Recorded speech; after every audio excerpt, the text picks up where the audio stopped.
Going live here. Little mic check, and then we're gonna start. Little mic check. Mic check. Mic check. Mic check. I'm looking at my video right now, and I don't even see. Looks frozen. Let's go to the. Oh, that looks better. Going live here. Little mic check, and then we're gonna start. There we go. Okay. I'm gonna share this on the old book real quick and get started.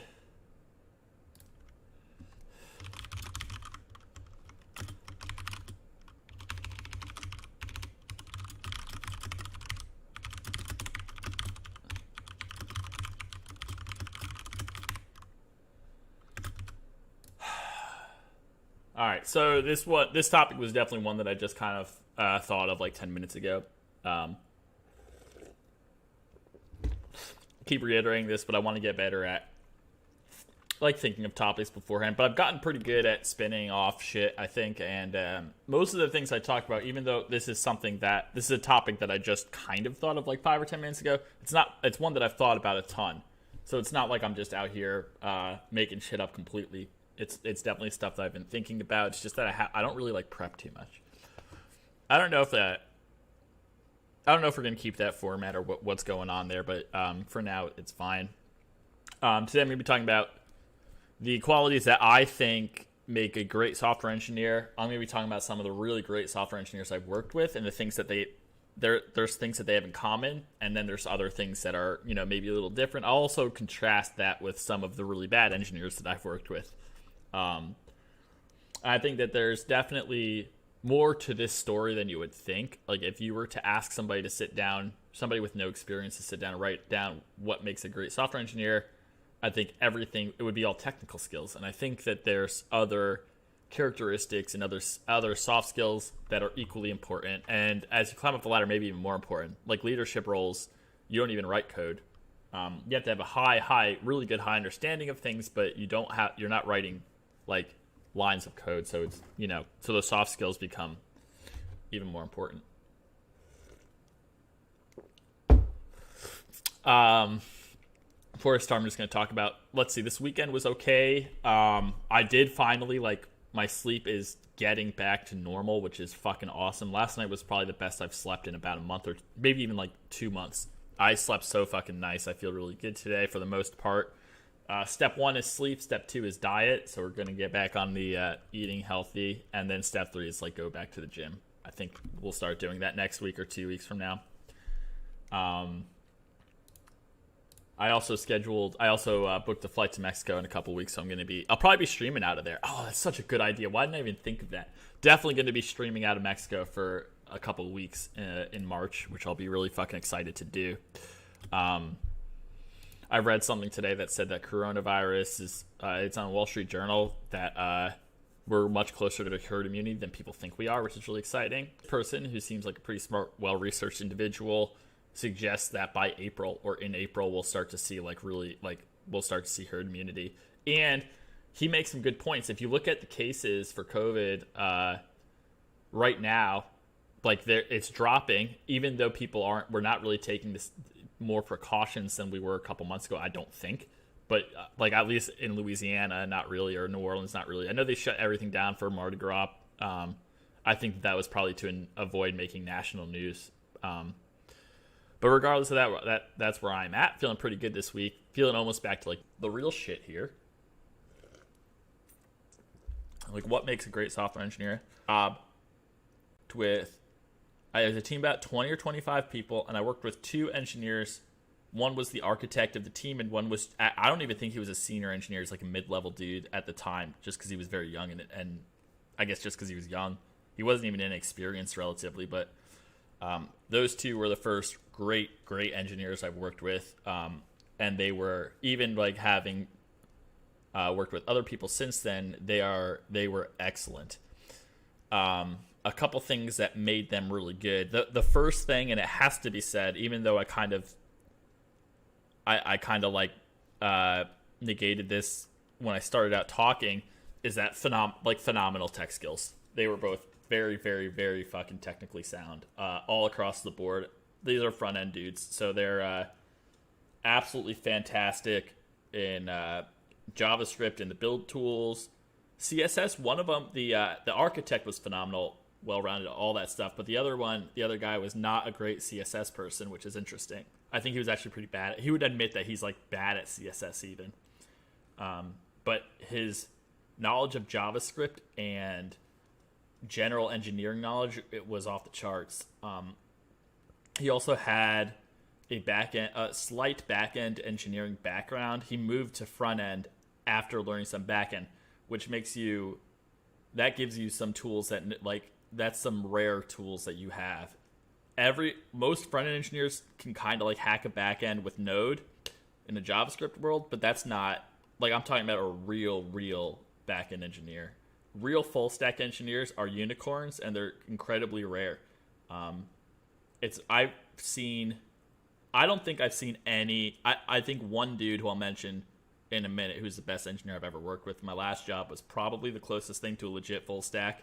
But it's just not. I don't know, for whatever reason, it doesn't seem like it's impossible. And I have worked with a few that were there are full stack engineers who are pretty good at all the stuff, but they tend to with the front end stuff in particular, they tend to be back end first, and they can just hack front end, and their front end skills are usually not framework based. Maybe I'm thinking of another dude who's a great engineer I worked with, who is like another legit full stack dude, but he wasn't really he doesn't know anything about Vue. I don't think he knows much about React either, or any of these things. And I think in 2021, or really in the last 5 years, if you want to be a legit front end engineer, you have to know how those front end frameworks work. They're all the same too.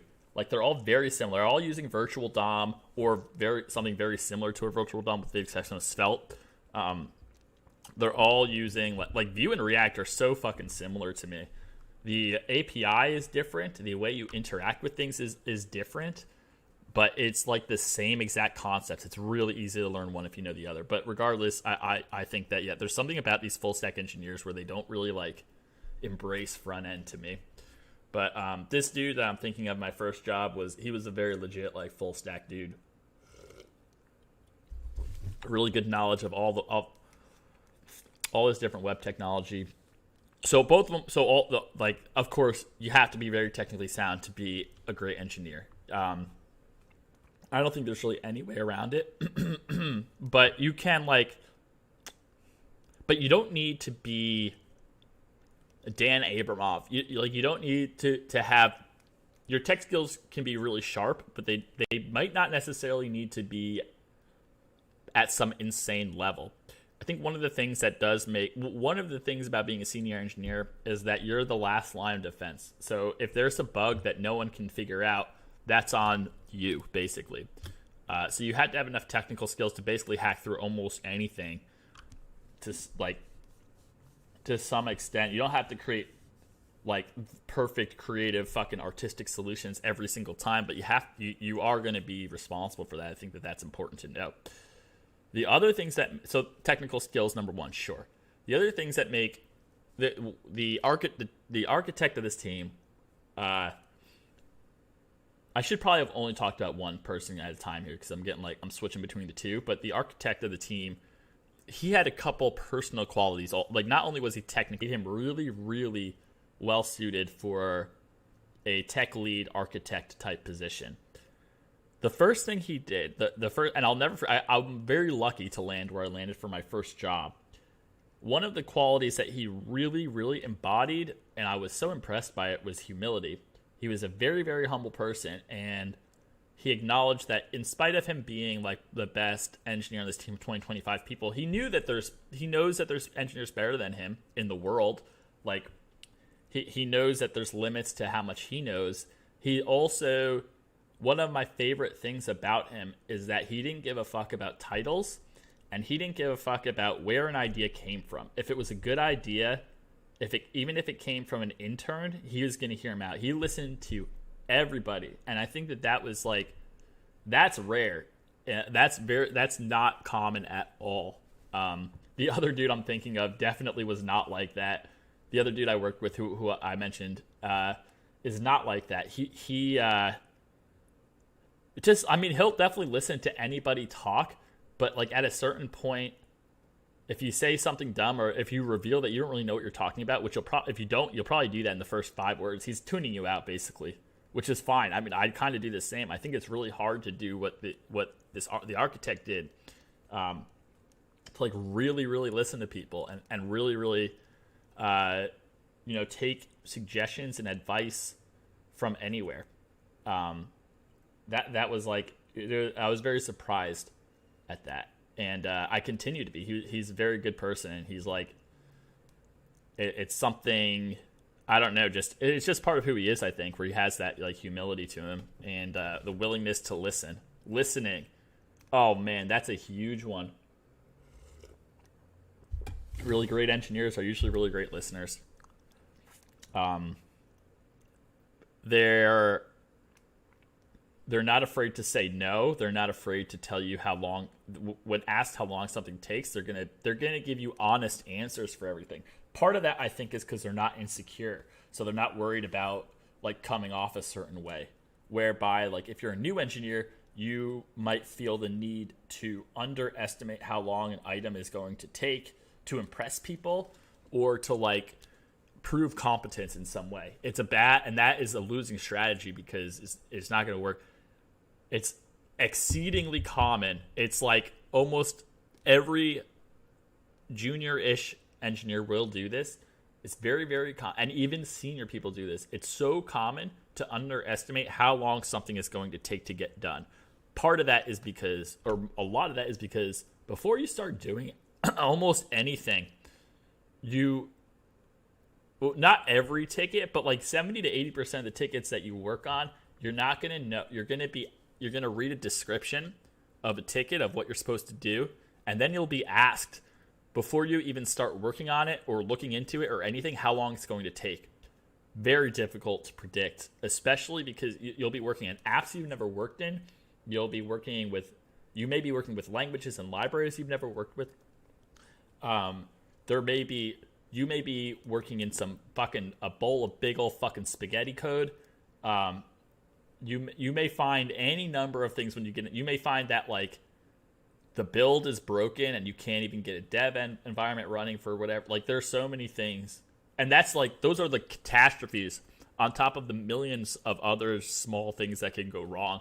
So when you estimate like how long something is going to take, my favorite piece of advice came from a good friend of mine who I used to work with, who said, there's like a name for this, however long you think something is going to take in software, it's going to take 3 times as long, even if you plan around the fact that it's going to take 3 times as long, which is really funny. And there's so much truth to it.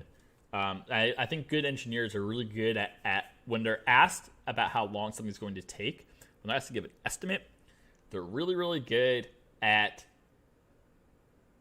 being either imprecise or being very honest about things. And I think that like that honesty, transparency is a really big one.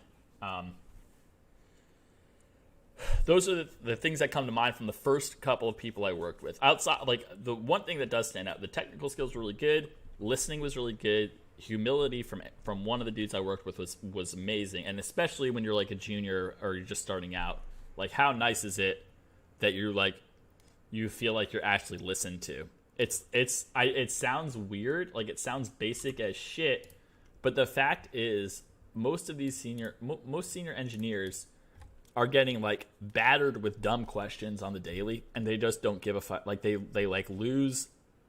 That's why if you start working and like some of the senior engineers or one of them might be a little crabby, it's probably because you're asking him the same question or her the same question that he or she has been asked dozens of times, like maybe even in the last couple of weeks, or maybe like it can feel like some engineers can at certain organizations can feel like they're the only ones doing anything, and everybody else is just kind of like picking at them for questions and like help, and like you're doing their work.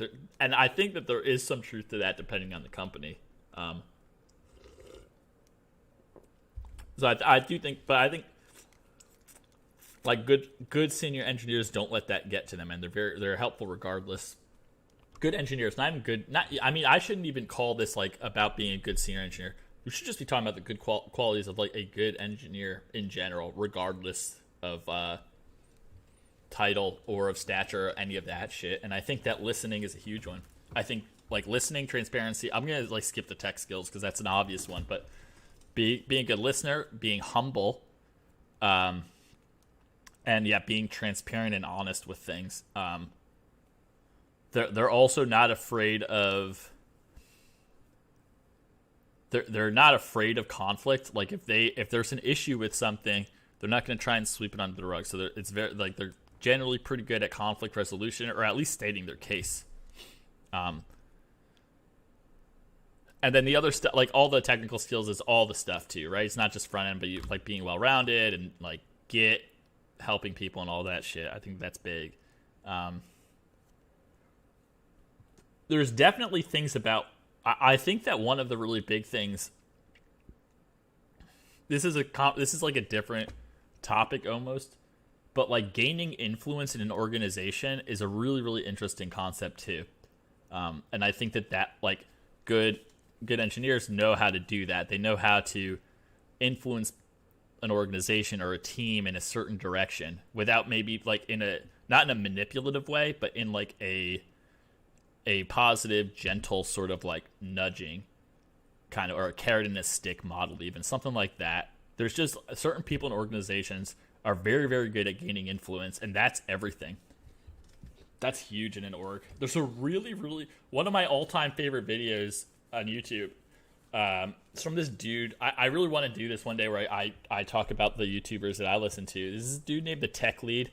And he used to be a tech lead at Google. And I think he's worked at Facebook. He's like a very, very good, very clearly a very, very talented engineer. His channel is absolutely hilarious. It's a lot of satire. It's a lot of, it's really funny. There's some truth in it, but it definitely rubs a lot of people the wrong way. And he's kind of an interesting dude. Fuck, where was I going? I forgot why I mentioned him though. My memory's been really fucked lately. What was it? I'm going to think about this for like 10 seconds. If I can't think about it, I'll just move on. But there's something. Oh, he talks about, okay. He has a video on the idea of like, what is your actual role as an engineer? Is it to make like your company more money? Maybe. But if you look at it in like a different light, it's really to like expand you and your team's responsibilities. So if you think about that, like imagine you're on a team. The way to expand like your team's responsibilities might be to like, hey, we have like this testing strategy we want to implement across the whole org, or like we want to implement. There's a number of ways to do it, but it's generally like coming from a position of like you're trying to make changes for a whole org or for a number of people, and not like just keep fixing bugs. You can fix bugs until your fucking fingers fall off. Like there's always going to be bugs, but the other stuff is what kind of really matters. And the idea is basically your role as an engineer is to do this, to gain like influence in the company so that your team can grow. So you're trying to like come up with ways and projects and other things so that your team can sort of like have too much to work on, too much responsibility, and you're at capacity, and now you need to hire more people. Because as soon as you start hiring more people, like everybody kind of moves up. And the same thing for like, and people will get like raised and promoted and these kinds of things as your team gets bigger. So in a way, it's a really interesting way of thinking about things. And I think there's a lot of truth to that. And I think that like, it's not something I'm really great at, I think. Like developing influence at an org is something that happens over time. You develop a reputation and people will start to trust you or not. And based on that, you can start to make changes. Not always. I mean, you'll always run up against leadership and shit, but I just think that that's such an interesting concept, and it really realigns like what you're trying to do. It makes you think weirdly high level by thinking small level. I really love that idea.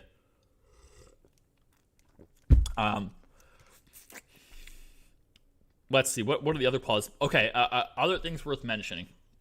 The two people I'm talking about, my first company, they did not. They've been one of them had a computer science degree, one of them had a math degree, and he was self-taught more or less. Worked at only one company. He'd been at this one company for like 10 years or something, and had started coding at that company and made it up to like the position of architect. That's pretty insane. He is no joke. These are two. You hate to say it, but they're also very, very, very fucking smart people. These two are fucking off the charts smart too, and so is the third person I'm going to mention. So I guess that intelligence is like maybe a precursor to some extent. I don't really think of it that way though, and I think getting stuck up on something you can't really control is not really beneficial.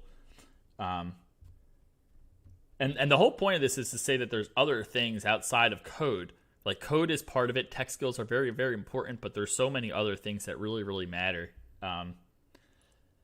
So I'll start talking. So the best engineer that I've ever worked with was at my last company. He started as senior eng, and then he was tech lead. And now he might be getting, I don't know if he's getting promoted again or something. But he'd been at the company for about, I think, 5 years, 6 years, something like that, and built a ton of shit from the ground up for him. But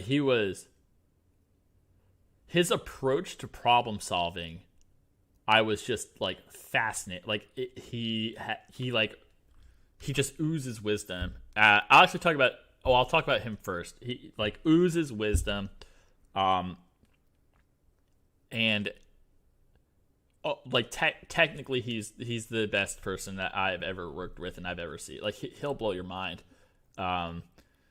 Aside from that, he was as cool as they come, like very, very relaxed for the most part, and had a very, very correct set of priorities for what makes good software, or like what to like. He just prioritized things so fucking well. It was always user empathy. We did developer experience stuff, so we did we made SDKs for an API and for other stuff, and the idea is always to put yourself in the developer's shoes, or if you're a front end developer, then it's always put yourself in the user's shoes. It is so common, especially in bigger orgs, and I've mentioned this before, for people to lose sight of the user in this quest for other shit like test coverage. The only thing that matters is the value that gets passed on to the user. I don't know why this gets forgotten about all the time. I guess just because the process of making software is very complicated, and it's very easy to miss the forest for the trees kind of a thing. I don't know why that happens, but it's very common. But this person, always thinking about user and thinking about delivering value, always about that. He was not about getting caught. He was the one who really introduced me to the concept of bike shedding, and since I've talked to him about now I see it everywhere. I see it a whole lot at my current job actually, but the idea of bike shedding is I love this idea. It's so fucking great. It's you can Wikipedia this. It's like a real term, and the idea is there's a story about it where there was a power plant, a nuclear power plant being built in Texas or something, I think, and the architects who are designing it and building it, they spent every meeting just talking about the bike shed. So they'd come into their meetings and they had to design a whole fucking power plant, but they would just get stuck talking about the bike shed the whole meeting. And the basic idea is talking about things, getting caught up in shit that does not matter, that does not impact your users or your other developers. And because those are the only two, those are the audiences that matter. If it doesn't serve one of those two, it's probably useless. I think that concept of bike shedding is really, really interesting, and just the idea of keeping focused on what are we actually trying to do here? What is our how can we deliver value? What are we trying to do? That stuff matters. The other thing, okay, here's another characteristic of all of these engineers: experience and time. You can't replace those things. I always think it's really funny when I read about, or I see a YouTube clickbait bullshit video about 12-year-old genius coder. I've seen a couple of these, or genius software engineer. You see a couple of these, and the fact of the matter is, writing code can only take you so far. Like, if all you're doing is writing code, that's only going to take you so far. The other stuff, if you want to be a truly effective, like tech lead engineer person, you have to be really good as a leader. You have to be able to like delegate tasks and that kind of thing. And I don't see a 12-year-old doing that, so they're always going to be limited in their capacity. But regardless of that, you can write great code. You can write, in 6 months you could learn to write good code. You can build a website, you can build a web, you can build a mobile app, you can do all desktop app. You do all kinds of cool shit in like 6 months. You can write decent code. What you can't do is understand what the long-term software development cycle looks like. So without time and experience, there's no way you could know certain things about how software can be written or problems you will run into in a year or two from now, because you've never experienced, or even 5 years from now and shit. And there's just certain things, ideas like versioning, how to build things over long-term, scalability, all that stuff matters. And that's the stuff that I think really, really, you can tell if someone is inexperienced or not based on that. Are you like building an app and you're thinking that like at a certain point it'll just be finished and you can never touch it again? Highly unlikely. That's probably never going to happen. Unless your site is like a static site. If your site's using APIs, or if you have like, or if you're like a SaaS company with an expensive API, your shit is going to be, you have to constantly modify things and change them to accommodate users. And doing that, those are like API high level decisions are, without the experience of having fucked it up or just like seen it, it's impossible to get it right the first time. These things take time. You need to like see how software is built over years, not like weeks. That stuff really, really matters. Generally speaking, if you're in the industry as a software engineer, I mean, for me personally, I almost exclusively have worked in old apps and apps that have already been building on top of that stuff. And that is what most engineers are going to be doing. Some people will be working in greenfield spaces, making new apps. I don't think that is as challenging, to be totally fucking honest. I think it's pretty easy to build a new app to meet a certain set of functionality. That is not hard to do. It's hard, though, to build that, and then after that's built, need to like do a number of like big sweeping changes and refactors. That is significantly harder and more challenging, and like it's like playing fucking Jenga.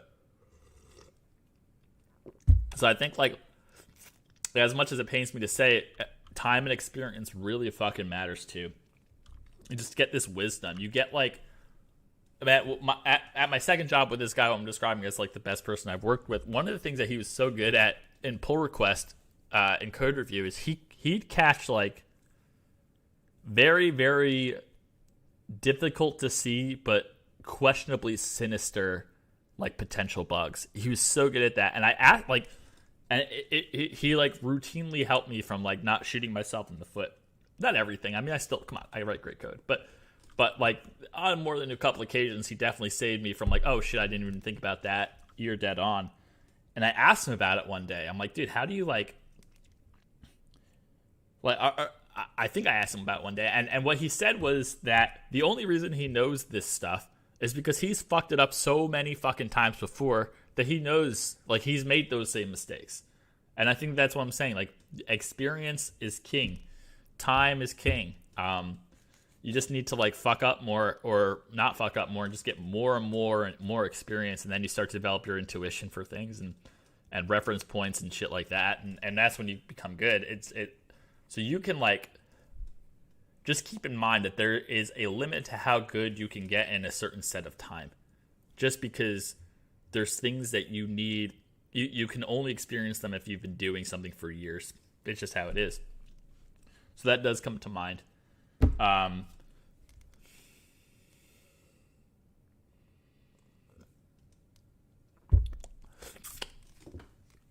that's like the bulk of the stuff. I definitely like.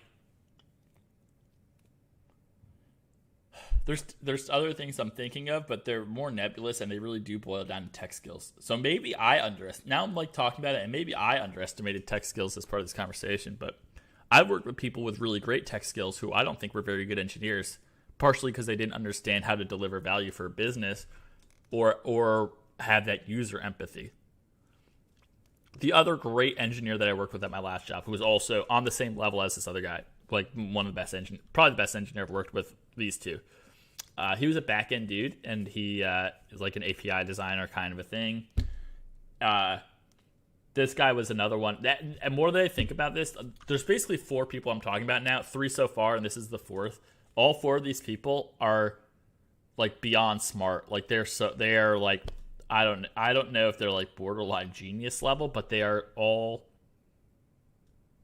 very, very fucking smart. I don't know how else to say it. But the other dude I'm thinking of right now, API guy, had been writing code his whole life since like high school. He almost like, man, he was so fucking smart and very similar to the other guy at this company, in that their approach to problem solving was so nuanced, and like, if you ask them a question for help, they're always going to respond with like, what are you really trying to do? Like if a support question came in for like, yeah, this customer is trying to use this API endpoint. Why isn't this working? The question, their answer is really interesting. Their answer wouldn't be do this and just fix the problem. Their question would be, what is this person really trying to do? What are they actually trying to fetch? What are they trying to retrieve here? What's their actual goal? I think it's really, really smart. I think we take that for granted, and it's like they're very good at digging and asking the right questions. I don't know how to get to that point. I don't know if these are characteristics that get built over time, or if this is just how they are naturally. I think it's a little bit of both. He was also a big champion of user empathy too.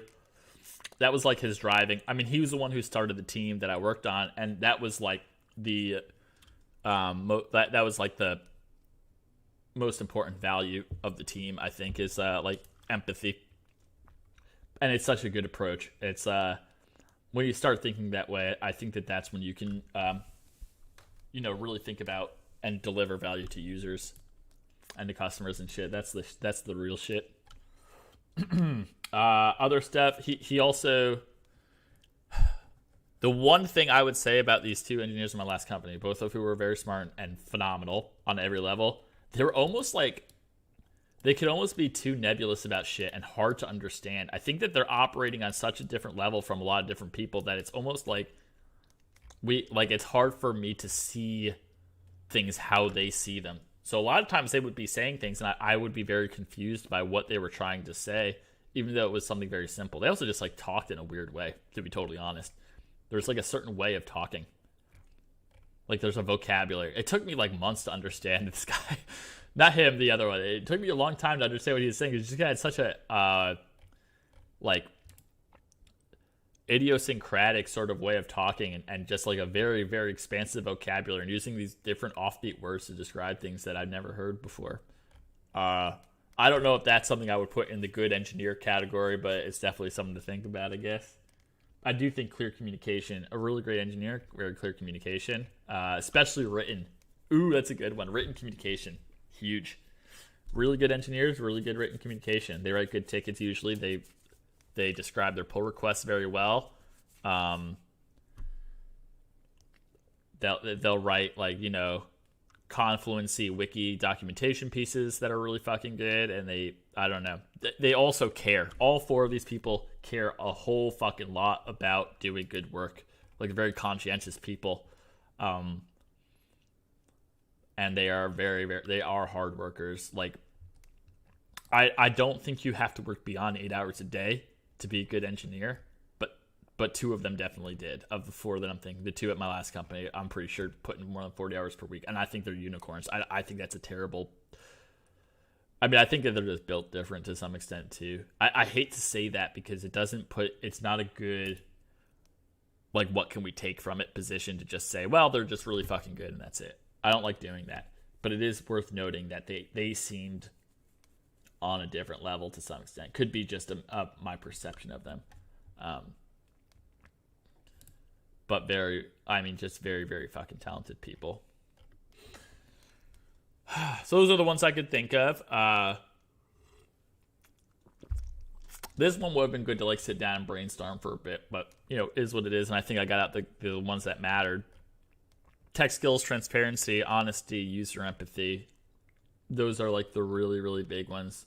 The bad engineers I've worked with bad senior engineers who have been, I've worked with a couple who have had bad technical skills. People who get lost in like, the one big takeaway I had from my last job is that those guys never got caught up in like,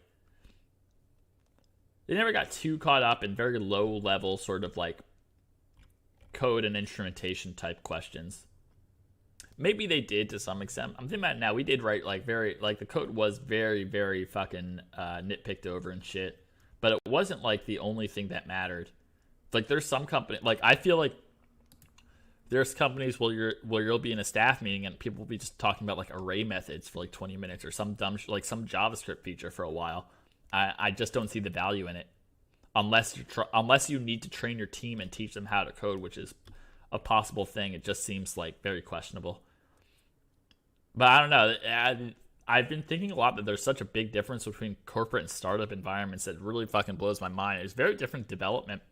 They're both challenging in their own ways. Corporate stuff is a lot of legacy shit usually, and it's usually building stuff on top of stuff, negotiating the bureaucracy of everything, which is also another classic quality of a good engineer, is knowing how to wade through the bullshit. But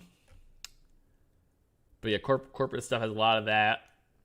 It's tough. I mean, I think all development is pretty tough, and a startup is generally will be more greenfieldy. God, I hate fucking greenfield app developers. I think that there's a belief that if you're the person making new apps, you're probably the best person. And I think that's generally how like teams decide on stuff. But writing apps from scratch is usually much easier than writing on top of stuff. Writing on top of stuff is really fucking hard. Especially if I've worked in bad apps and good apps that I've written stuff on top of, and neither one is easy. Actually, I don't even know if I've done anything I would call good. The thing I worked on my last job, the code was actually really great, but the problem was that it was so fucking complicated, and the product, it was huge, and I didn't even understand. It took me like 6 months or 3 to 4 months to even get my feet under me at all. It's just such a different world than where I was coming from. Learned a fucking ton though. Oh man. But that's probably it. We got about 18 minutes here, and I don't want to end early. I wonder if we do a little live coding or something. I might just call it a couple mins early. And then I'll come back on Wednesday. We'll have a good personal topic. There's a lot of really cool personal shit that I want to talk about. I might even switch more to that because I'm running out of I'm not running out of shit to talk about for this, but it feels less interesting. And I'm kind of reiterating a lot of the same stuff over and over again. We'll think about it, But I think that we've been doing this for this is week 3 or something, week 3 or 4 maybe. And we've been doing it pretty fucking good for a while. So we've been keeping the schedule, which has been great. Here's something we could talk about. I did start the roadmap this weekend. So let's take a look at that real quick. I'll be putting this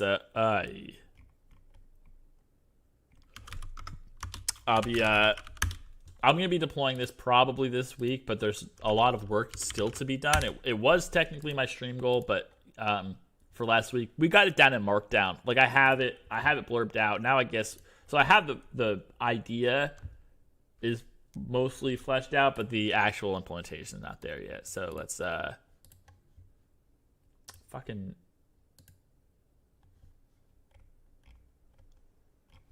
I'm just starting the app right now. It's not deployed yet.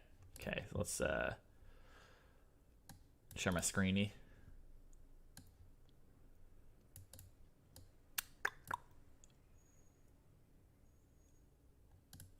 Okay.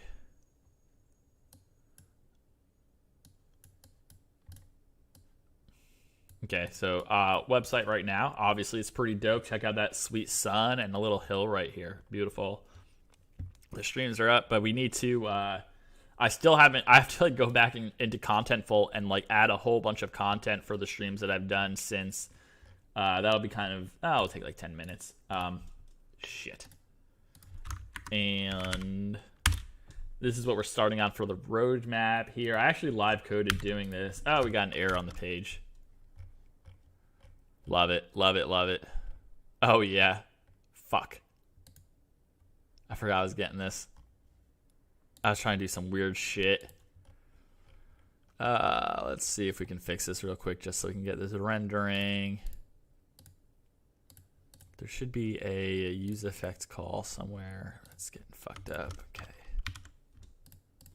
I think this will fix it. Yeah, here we go. So this is what we have so far. It's pretty cool. The you can drag these and shit, but we probably are going to lock. Fucking goddamn, we're probably going to lock it in so you can't do that. The one thing is these are all they're mostly links to resources. So if you're on day 0, you can click basic. Actually, there. Okay, it's fine. And that should open a new window, but whatever, we'll get there when we get there. But basically, we're just outlining like a 9. I think it's going to be we'll probably do about 90 days. I also am thinking about just removing the days and just having it as a map of stuff to like, almost like a fucking skill tree in like a video game or something. But this is the basic idea here, starting with HTML, CSS, and JavaScript, all the three, and this is all going to be linked to free CodeCamp courses. I think almost all of them are. Not all of them, actually.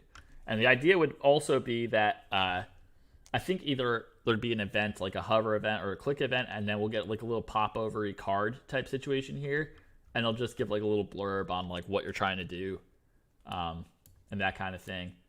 It has been quite annoying to build this. This is all coded by hand.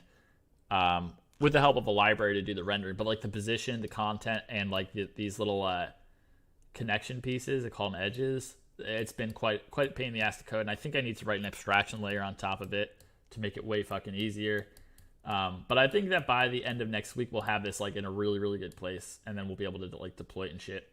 But I'm really excited about it. I think it looks pretty good. But yeah, basically, HTML, CSS, JavaScript, and then a little ES6. Which you need for like React and all your other stuff, and really just for modern front-end development in general. Basic algorithms to get your JavaScript stuff and get just like improved JavaScript skills. Basic CLI stuff, just need that in general for a whole lot of shit, but you don't need to do like god level type stuff. Basic Git usage. The reason that we're putting both of these here, they should be connected to, because Git is a command line tool, is because we want to learn these before we start building our projects so that we can deploy them somewhere. And then while we're doing this, keep going with the algorithms. This should be like connected here. And then eventually, ignore the days. Those are all wrong, I think. But then next step would be, I think this should be first. So you do your front-end projects first, and then you would learn how to make a request so you can build a weather app, which is just going to be a very simple app. So you could learn how to make that AJAX, the XHR request, and then keep going with that. But I have the roadmap goes further than that, and I have it even going beyond like what you need initially. So this is it in, I think we could open the markdown here. Just a bit, maybe we can even publish this. This actually looks better than I thought.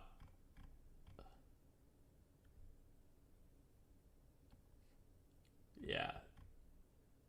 This is pretty good shit, but just going on about stuff to learn, even past like that first 60, 90 days or so. So I think we'll get that up in like flowchart, in that flowchart too. We'll get everything up in there. It'll just take some time. Coding it by hand has been a little bit time consuming. But I think I was gonna use a tool to do it, but there's certain, like, I want to make it.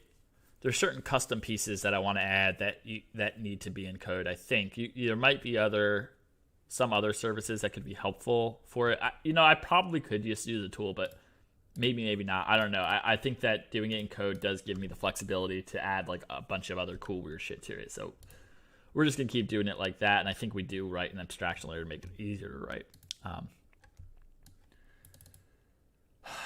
But yeah, other than that, I think we're gonna call it a little early today. And then Wednesday will be a more of a personal topic. I'll be talking about whatever, I don't know yet. And then I'm excited to go to Mexico in a month. Actually, it's gonna be in like 2 or 3 weeks. Oh, that's dope. Definitely gonna be streaming out of there. But otherwise, if you're watching, have a great day, and I'll see y'all Wednesday or probably for an off-schedule live stream at